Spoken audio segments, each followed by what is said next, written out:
In life, you could see things with your physical eye, or you could see it with your mind's eye. Naturally, we see everything with our physical eye, and that becomes reality for us. But in our mind's eye, there's a much greater scope, a much greater awareness that we can have beyond what we physically see. I saw a beautiful video of a mother in a restaurant taking care of a child, and the child was completely out of hand. The mother didn't know how to handle. And that's what you saw. A mother can't handle a child. And later, the scene shows that this was the third family that they tried for foster care. And this was the third mother, in quotations, that was devoting herself to this child to help this child. And it was the first time they were together. So what the physical eye saw was a child out of control, and a mother can't take care of her child, and it's disruptive in the public sphere in a restaurant. But really, what's the mind's eye? What's not capable of physical eye to see, the mind's eye needs to be aware, not to make judgment, because do we really know what's going on? So in life, the physical eye right now sees great division in America with an election that has before and after divided the people. That's what the physical eye sees. What can the mind's eye see that's maybe beyond that? That's something a little more profound and deeper, not which is the obvious. Well, one of the things that I see is that people have a hope, they have a dream for something better. Whether it's their personal life, family life that's better, community life that's better, better for the country. There's a hope, there's a dream. On both sides, everybody has a different hope and a different dream. But there's the hope and the dream. That very notion says a lot. It says that we are created in the divine image. Do animals have a hope and a dream to create a better world? I don't think so. Actually, Torah tells us no. But being the human being that's created in the divine image, there can be a hope and a dream. God is all good, so therefore there's got to be always good to look forward to. There's got to be a better tomorrow. Why? Because it's part of the divine image. And therefore there's the dream that you want to create that better tomorrow. Because you're created in the divine image. Now, that at the same time might be a little corrupted, because what is your hope? What is your dream? Maybe just, self-directed rather than a divine direction. Okay, so there's what to work on. Welcome to Tanya Today. I'm Rabbi Ronnie Fine, coming to you from Chabad Zichron Kadesh in Montreal, Canada, where it's a privilege and a pleasure to share with you the Tanya. We continue in this deep mystical letter 26, based on the Zohar, the original mystical teachings of the Torah from the 2nd century of the Common Era, in which the author, the Reb Shimon Bar Yochai, writes that this book of mysticism, will get you out of all the trials and tribulations of life, and particularly before the Messianic era. It is the embodiment of the tree of life. Hold on to it, learn from it, and it will elevate you to not get into the fray, into the darkness, into the negativity of this world. Uh, and from the cursory reading, it may sound that the other parts of the Torah, which are the do's and the don'ts, Jewish law, the Mishnah, the Gemara, the Talmud, is a embodiment of the tree of knowledge and good and evil, because it's dealing with pure, impure, kosher, not kosher, valid, invalid, permissible, forbidden. So it sounds like it may be an expression of the tree of knowledge and good and evil. And as the Alter Rebbe made a strong argument yesterday, he continues with that argument, and that all of the Torah, even the do's and the don'ts, and the, permissible, not permissible, the pure, impure, meaning the teachings that deal in those areas, are also the tree of life and are eternal. Today, he says that, well, in the times of Mashiach, in the Messianic era, are we going to know all the ritual prohibitions, the permission, the purity, impurity? We're not going to just know it, which means we're going to have to study it. So, for example, the laws of slaughtering. Is a person going to know how to slaughter properly an animal for an offering? Right. There's many details in the slaughter that is a knife always going to be sharp? You need to know the laws of what it means, a sharp knife. You need to know the laws of how to slaughter, that you shouldn't be pushing. You should be holding and waiting. There's different laws to make it a very clean slaughter. And a person's not going to know that without the study of the law. So it means you're going to need to know that law. If you're going to need to know that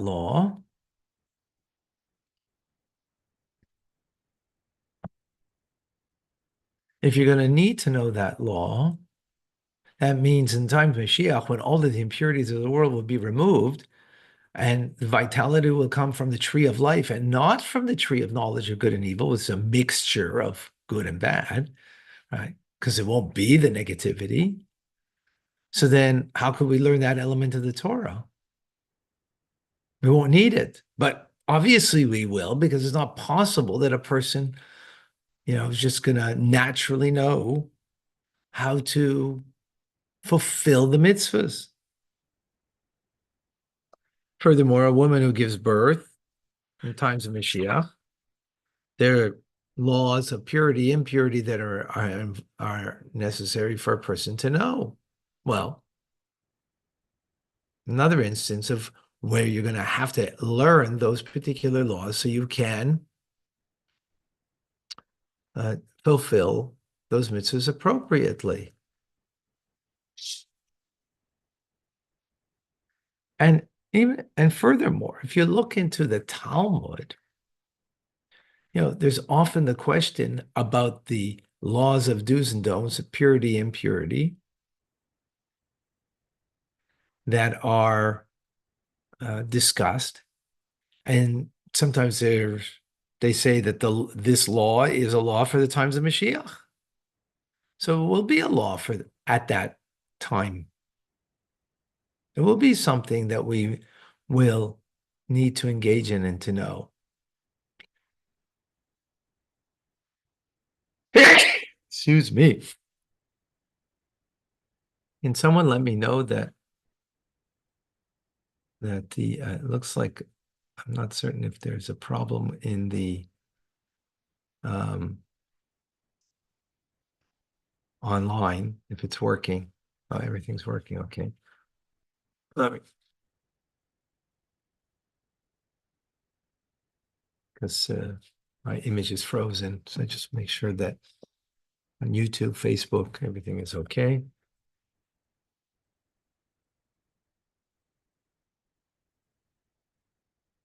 And as it says, Elijah will come and clarify the doubts in the times of Mashiach. Okay, thank you, Sandra. Sandra. So, so all the do's and the don'ts, you know, the discussion about is this pure or impure? Is this kosher, not kosher, permissible, forbidden, is going to be something that will be learned then in the times of Mashiach. So must mean then that it's not just then, but even today, that it is an embodiment of tree of life. Furthermore, in the Zohar was stated that, and it sounds as if, again, the study was done to just clarify issues as opposed to that it is holy in and of itself. Very important, right?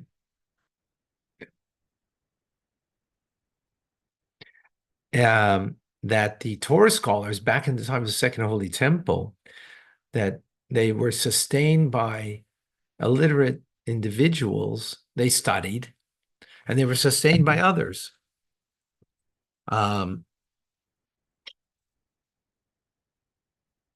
and the cursory reading of the Zohar would sound as if, why they studied those laws, because since the people who sustained them will, might not do things appropriately, so they need to learn the laws, right? So, says the Alter Rebbe, no, first of all, a lot of these sages back then had their own fields. They sustained themselves. They weren't sustained by others. And yet they did learn. They did learn the laws of, kosher, not kosher, pure, impure, and so on. They did engage in it. So they didn't do it only to make sure that those who were helping and sustaining them, who were not knowledgeable, that, to keep on top of make sure everything is, so to speak, kosher. No, it wasn't as a result. So the point being over here, that the study of Talmud, of the oral tradition, of the do's and don'ts, is an embodiment of the tree of life. Let me explain and go a little deeper over here.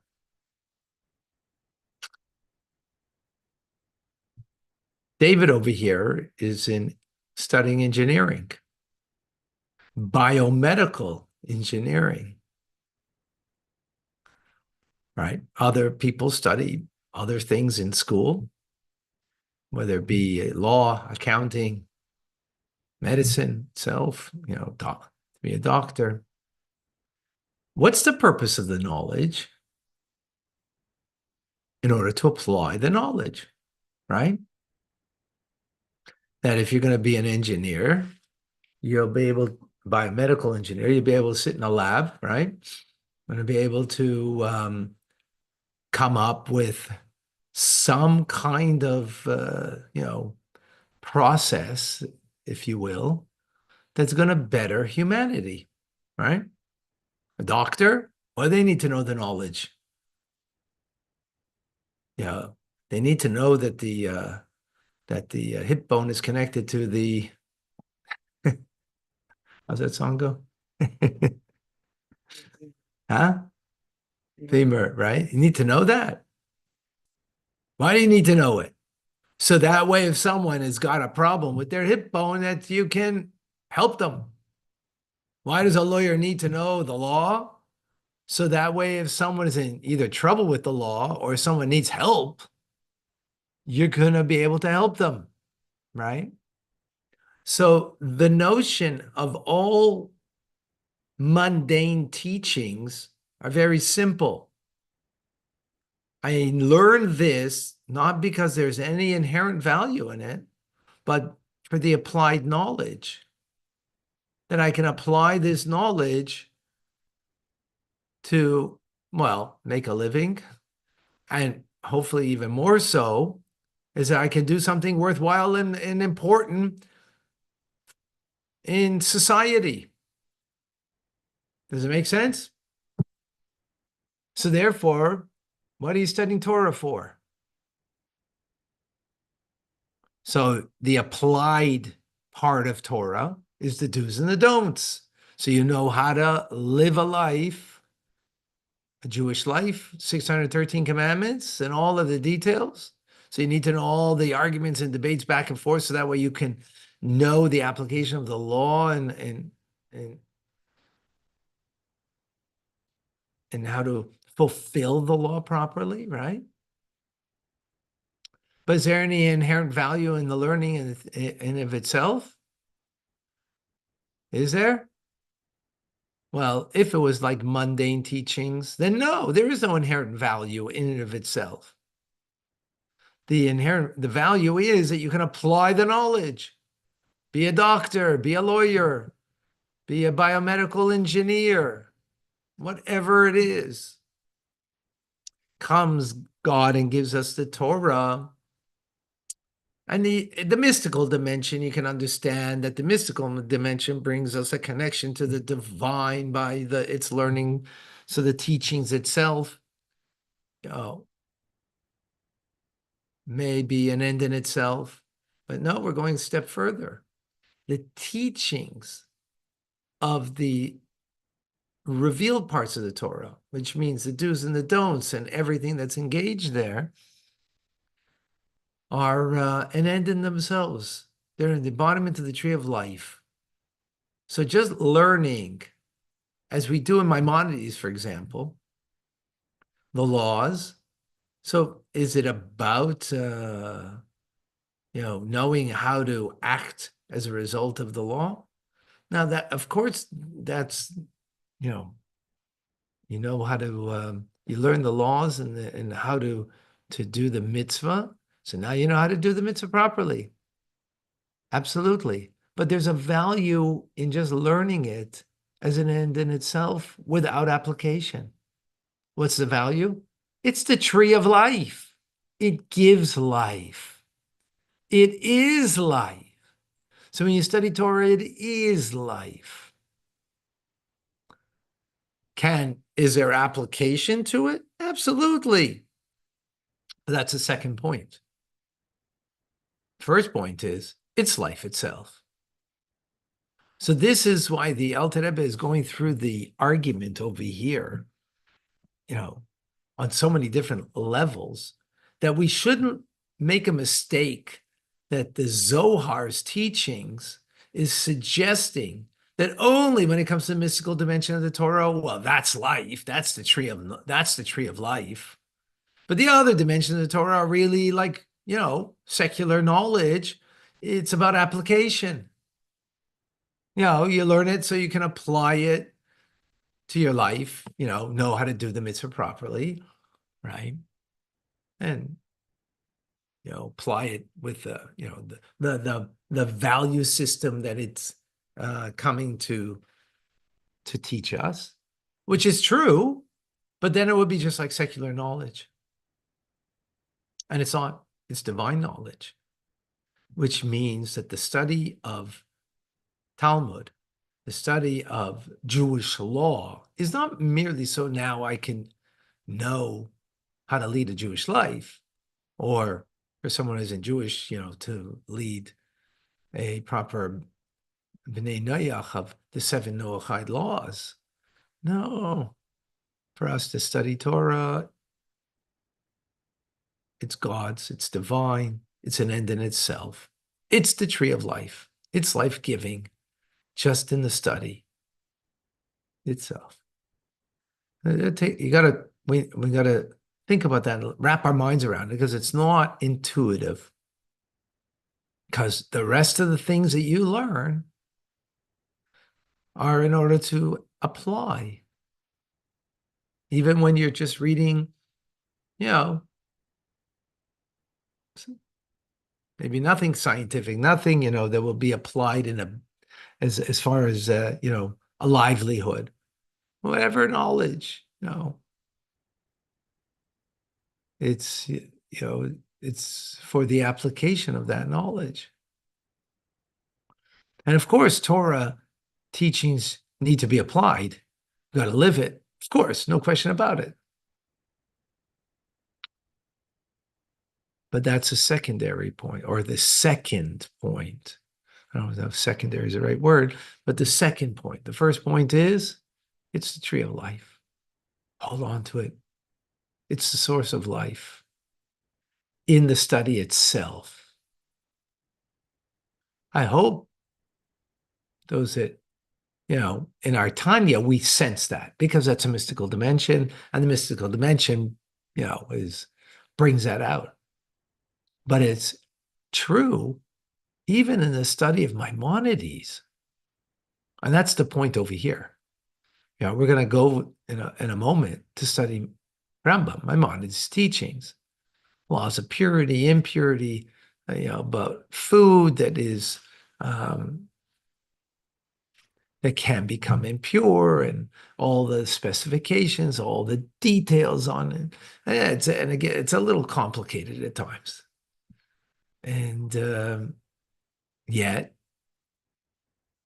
even though there's an application to it, not so much today, not really today, because today we don't have the holy temple, so the laws of pure and impure are not really applicable. We're all impure because we've all come in contact with a corpse, right? That makes us impure. We've all, if you visit a hospital and someone passed away there, quite likely you are impure. If you went to a funeral home for a funeral, you're going to be impure. It's okay. And yet we learn those laws. Why? It's the tree of life, period. Any questions? David, any questions? Anybody else here? Questions? I have a random question. Go ahead.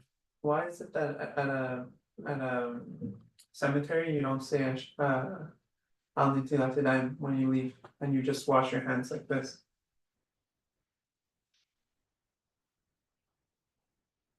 Very good question. So when you come out of a cemetery, you wash your hands because of the impurity. Right. So, and you don't make a blessing.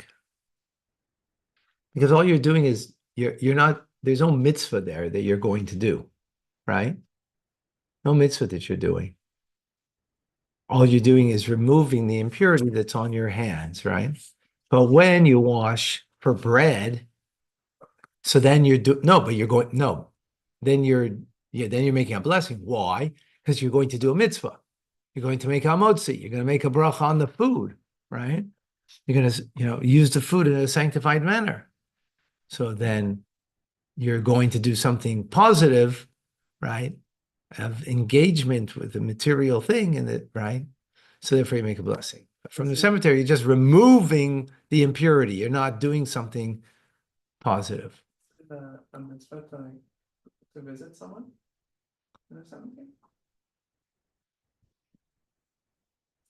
Yeah, but you separate the two things. You're saying that hand washing. Hand washing is about impurity. It's got nothing to do about the visit.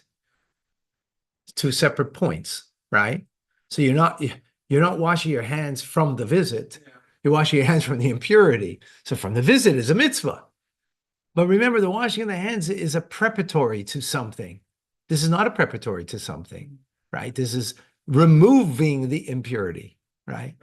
As opposed to preparatory for the hamotzi, right? Excellent, excellent, excellent question. Or, for example, the Kohanim, the priests in the times of the Holy Temple, they would wash hands and feet, right? That was preparatory for their service. That's different, right? So they wouldn't say the blessing. So you know what? It's in times of the temple, and it might have been different because now the blessings we do are rabbinic, and they were instituted in the times of the Second Holy Temple.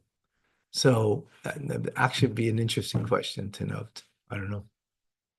Not necessarily. It could be. Right. When Mashiach comes, asked John in North Carolina, and with the Sitr Acher elevated to Kedusha, will there be no need for karbonas other than the Thanksgiving offering? Excellent question. Well, the daily offering is an ola, is in a burnt offering, right? Every day in the morning, every day in the afternoon. So,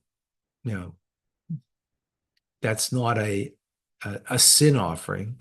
So seemingly, even sin offerings, we might be obliged because of things of today, but not for then. Yeah, excellent. So seemingly it'll be more than just the Thanksgiving. Yeah, excellent question.